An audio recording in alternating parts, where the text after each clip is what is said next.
I'm Leah Hyatt, health educator with the National Association for Continence.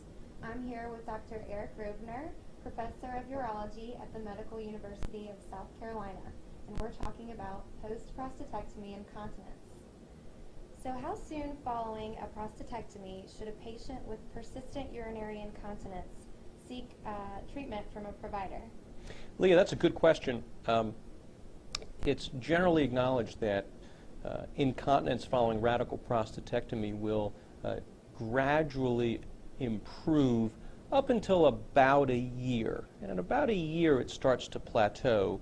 At least the improvement seems to plateau at about a year. Generally, we try the most conservative therapies for the first year or so following a radical prostatectomy from a number of different treatments, Kegel exercises, among other things. And then at about a year, if the individual has really not had satisfactory improvement, then we move on and talk about some other interventions.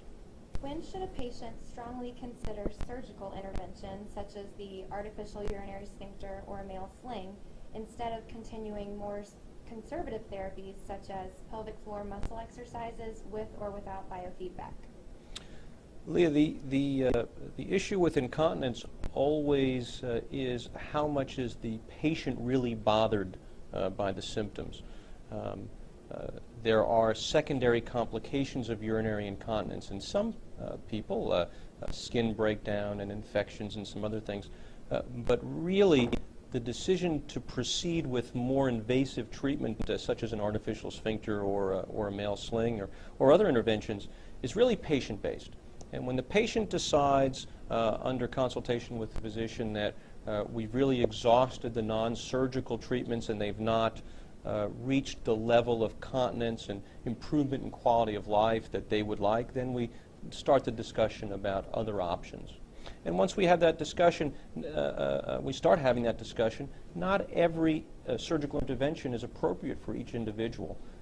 So the conversation tends to be a rather long conversation, and we try to individualize the treatments, if you will, for each patient that we see. It's important to recognize that the amount of leakage, the amount of wetting, if you will, is really not terribly important.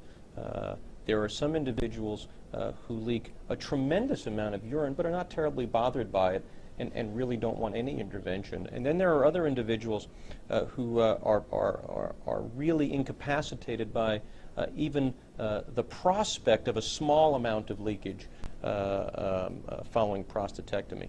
And in those individuals, the smallest drip of incontinence might warrant surgical intervention, even though it's such a small amount of urine. Again, it's important to recognize that the amount of leakage that one experiences does not necessarily, in all individuals, correlate with the decrease in quality of life that one experiences from urinary incontinence.